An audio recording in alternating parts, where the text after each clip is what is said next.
नमस्कार, मेरे सामने ब्रह्मचारी ब्रह्म विद्यानंद जी है। मैं बताना चाहूँगा कि राम जन्मभूमि पर इनकी पूरी शुरू से लेकर अंत तक से निगाहें रही है। इन्होंने शुरू से लेकर अंत तक कोर्ट कचहरी हेन तेन सारा चीज़ इन्होंने देखा है।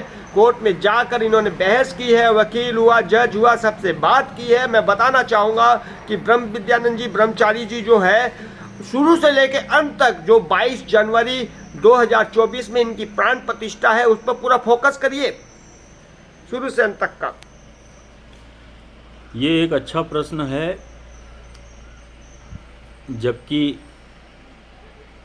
राम जन्मभूमि का जो न्यास है उसने जब घोषित कर दिया है कि 22 जनवरी को हम लोग प्राण प्रतिष्ठा करने जा रहे हैं, तो अब इस विषय पर एक विहंगावलोकन की आवश्यकता है। प्रारंभ से लेकर अंत तक ये जो राम जन्मभूमि का प्रकरण है, यद्यपि 1950 में ये न्यायालय में आया और लोगों का ध्यानाकर्षण हुआ, लेकिन इसकी जड़ें बहुत गहरी हैं। कभी भी सुकून से बाबरी मस्जिद को वहाँ नहीं रहने दिया गया। राम भक्तों ने हमेशा वहाँ आक्रमण किए और भगवान राम की स्थिति वहाँ बनी रहे, पूजा उनकी होती रहे। श्रद्धालु शुरू से ही अयोध्या का दर्शन करने जाते रहे, राम जन्मभूमि का दर्शन करने जाते रहे। और मूल रूप से जो बात है वो राम जन्मभूमि के दर्शन की है। मंदिर प्रमुख नहीं है, राम जन्मभूमि प्रमुख है। राम मंदिर इस देश में हजारों हैं, राम मंदिरों की कमी नहीं है, लेकिन राम जन्मभूमि एक ही है, वो अयोध्या है। और पुराणों में स्पष्ट रूप से लिखा है, जन्मभूमेः प्रदक्षिणात् या जन्मभूमेः दर्शनात्। इस तरह से जन्मभूमि के दर्शन मात्र की बात कही गई है। मंदिर इत्यादि तो फिर एक प्रतीक हैं, वस्तुतः तो उस स्थान का देवता राम जन्मभूमि है।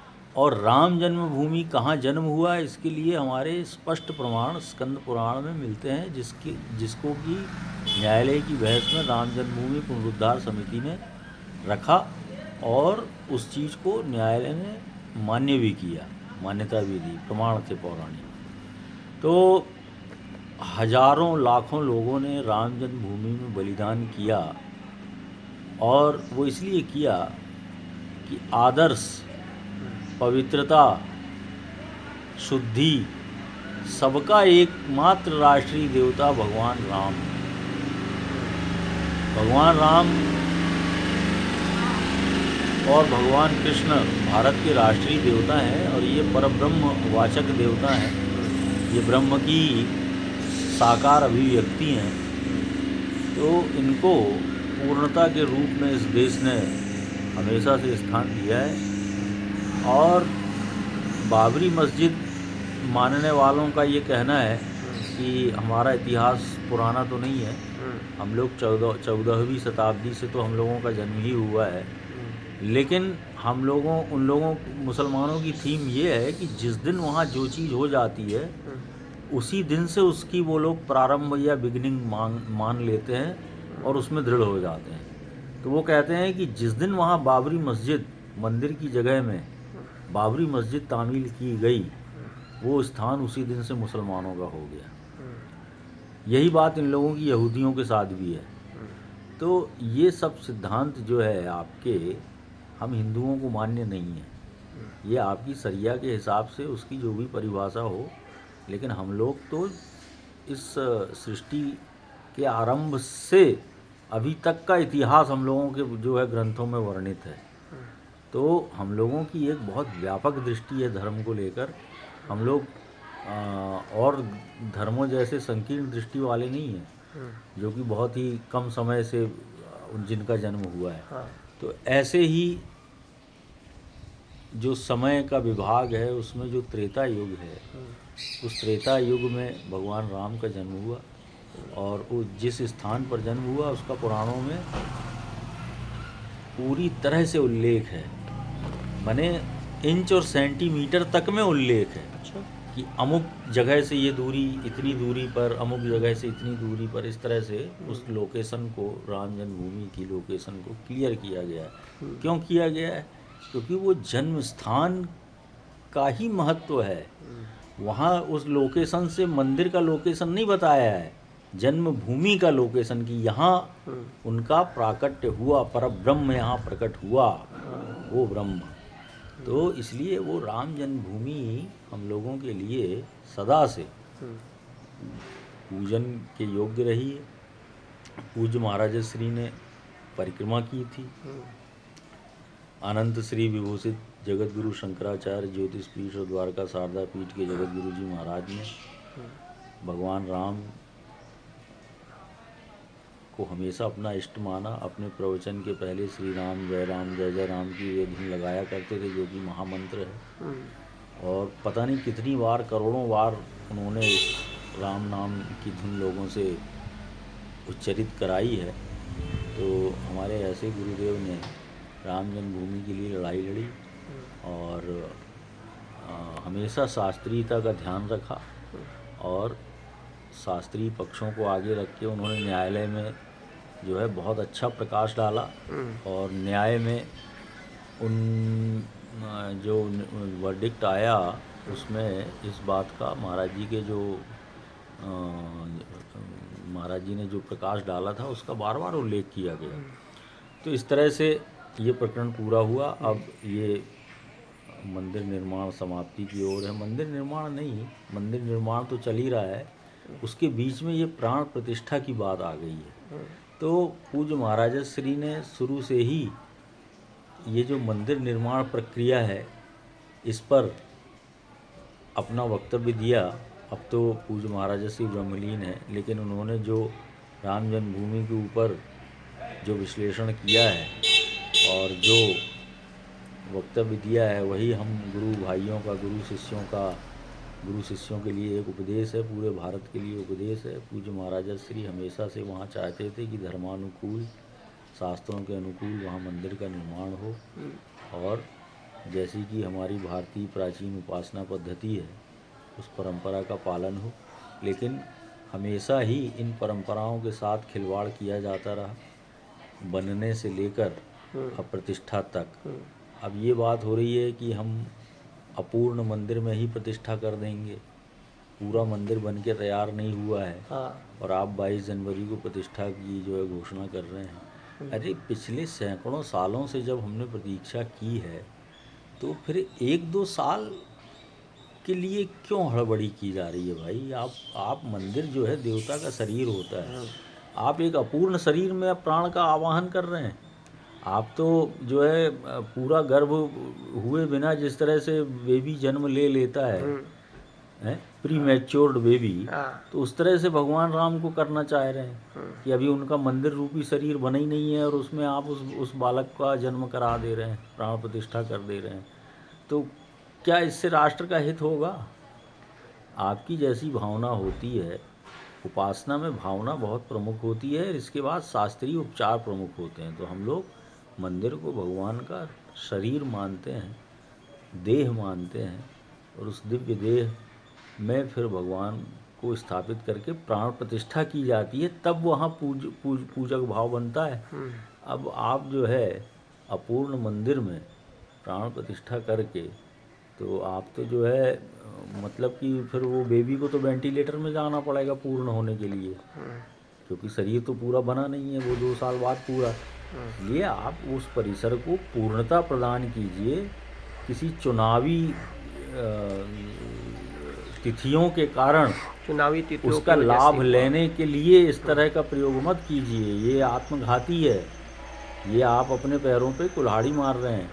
आप इस चीज़ से जिस गौरव को प्राप्त कर सकते हैं उस गौरव से आप हमेशा हमेशा के लिए वंचित हो जाएंगे, क्योंकि बाद में चीज़ों के विश्लेषण होते हैं और फिर जो है जो अच्छे विचारक हैं वो आपके इस कदम को पूरी तरह से अधार्मिक और अमानवीय सिद्ध कर देंगे।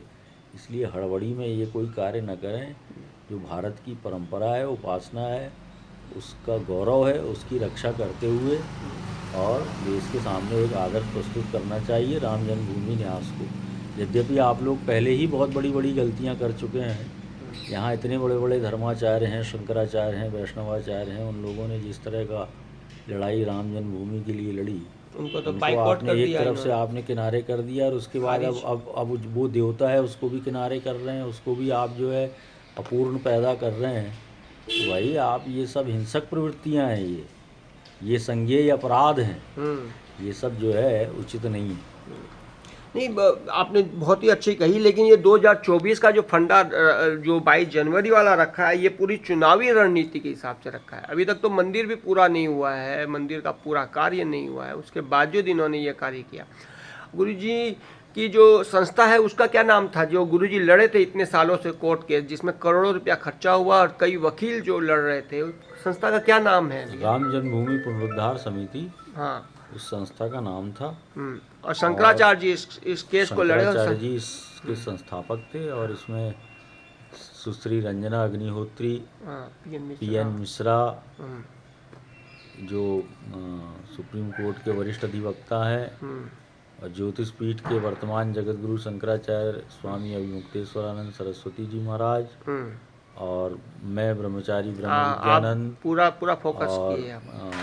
आत्माराम मिश्रा, गुलाब शंकर तिवारी जी वरिष्ठ अधिवक्ता इलाहाबाद, इन सब लोगों ने बहुत परिश्रम किया। गुरुजी की ये पूरी एक जुडिशरी टीम थी, और मेरा भी रोल था। इसमें हमारे हेमंत जी भी जो है अपना योगदान समय समय पर इस पर दिया करते थे। परिक्रमा किए थे। परिक्रमा में आपकी बहुत भूमिका बहुत उपयुक्त थी। यद्यपि सभी लोग थे, लेकिन न्यायालयी प्रक्रिया में हम लोग जो है वहीं दिल्ली जाके बैठ के सब किया करते थे। आप लोग का बड़ा योगदान रहा उसमें। चलिए, मैं इसी के साथ हेमंत ओसाड़ आपको पूरा शुरू से लेकर अंत तक का पूरा रिपोर्टिंग दिया हूँ। भैया जी ने जो कहा है उस पर आप गौर करें, एक बार समझे, और मैं सरकार को भी चाहूँगा कि सरकार इनकी बातों पर संज्ञान ले। सरकार और वो चंपत लाल जी वगैरह जो है उनको भी इस चीज़ का ध्यान रखना चाहिए, जो कि राम जन्मभूमि अयोध्या मंदिर का ट्रस्ट इन्होंने बना दिया है। ट्रस्ट को किस रूप में देखते हैं भैया आप? अभी तो ये बनाया है जिसमें वासुदेवानंद है, चंपत लाल जी है, और वो अध्यक्ष। अब ये ट्रस्ट जो है ना, ये हम लोगों की समझ से परे है इसका, क्योंकि ना इसका कोई आगा समझ में आ रहा है ना पीछा समझ में आ रहा है। ये पैराशूट लैंडिंग होती है, जो सीधा पैराशूट से लैंड कर जाए, इस तरह के यहाँ के न्यासी हैं। ना इन लोगों ने कोई केस लड़ा, ना कभी कुछ किया, और बस मंदिर निर्माण में आगे आगे सबको कर दिया गया है। तो पैराशूट लैंडिंग से बात नहीं बनती है। जो इसकी जड़ें हैं और जिन लोगों ने इसमें अथक परिश्रम किया है, उनको आप इस तरह से आपके भुलाने से नहीं सब भूल जाएंगे। जिसने जो किया है वो ईश्वर के सामने है, जनता के सामने है, समय आने पे सब प्रकट होता है। चलिए, अभी इन्होंने एक और चीज़ घोषणा की है कि राम जन्मभूमि के लिए इन्होंने पुजारी की घोषणा के लिए टेंडर निकाला है। अब वो सब आगे जाके देखा जाएगा, लेकिन वर्तमान में जो प्रकृत विषय ये है कि 22 तारीख को जो अभी अपूर्ण मंदिर में जो प्रतिष्ठा हो रही है, ये एक बहुत ही चिंताजनक बात है। भारतीय उपासना पद्धति और धर्म ग्रंथों का जो एक तरफ से जो है किनारे करके जो अपमान किया जा रहा है, विद्वानों का जो अपमान किया जा रहा है, तो ये सब चीज़ें एक जो मनमाना हिंदू धर्म लाया जा रहा है, ये सब बहुत ही चिंताजनक बात है। देख सकते हैं, इसी के साथ हेमंत ओसाड़ हेमंत टीवी चैनल से बहुत ही चिंताजनक और बहुत ज़्यादा ही चिंताजनक बात है, मैं बताना चाहूँगा। इस पर संज्ञान लेना चाहिए सरकार को। धन्यवाद। पाकिस्तान के एक प्रसिद्ध क्रिकेटर हैं जावेद मियांदाद, जो कि पाकिस्तान में क्रिकेट के फाउंडर्स मैन कहे जाते हैं। उनका कहना है कि राम जन्मभूमि मंदिर में जो हिंदू दर्शन करने जाएंगे, वो जब मंदिर से बाहर निकलेंगे तो मुसलमान होकर बाहर निकलेंगे। तो ये पाकिस्तानी या मुसलमानों की यही मानसिकता है, चाहे भारत के हों या पाकिस्तान के हों। वो जहाँ जिस दिन से जिस मस्जिद को तामीर किया हुआ मान लेते हैं, वो उनका आदी हो जाता है। वो समय के परिप्रेक्ष्य में नहीं जाते हैं कि कौन चीज़ कितनी पुरानी है या हिंदू इतने पुराने हैं तो यही सब कुछ है। वो सिरे से खारिज करते हैं। वो कहते हैं कि हम जिस दिन से बिगनिंग कर रहे हैं उसी दिन से ये सृष्टि का आदि है। इतने दिन से जो हिंदू राज कर रहे थे तो वो मुसलमानों की भूमिका बनाने के लिए ये सब चल रहा था। ईश्वर ने ये जो इतनी सृष्टि आरंभ से जो पैदा की है तो वो इसलिए की है कि 14वीं शताब्दी में हमारे पैगंबर मोहम्मद आएंगे, उनके लिए भूमिका बनाने के लिए सब चल रहा था। 1400 से ही ये सब समय शुरू होता है। तो ये जो अहम मान्यता है, अहंकार है, ये अब आपका सब धूल धूसरित हो जाएगा। अब ये सब मान्यताएं आपकी कोई नहीं मानने वाला है। विज्ञान जो है कार्बन डेटिंग और यथार्थ पे विश्वास करता है, आपकी बकवास पे कोई बात नहीं करता है। इसलिए जो यथार्थ है, जो रियलिटी है, उसका भारत ने हमेशा से सम्मान किया है और विश्व को भी इसका सम्मान करना पड़ेगा। और अब वो उसका प्रारंभ हो चुका है। नहीं, इन्होंने कहा है कि कुरान और इस्लाम के अंदर एक सवाल है, कुरान और इस्लाम अरे भाई, जो जितना कहें उतना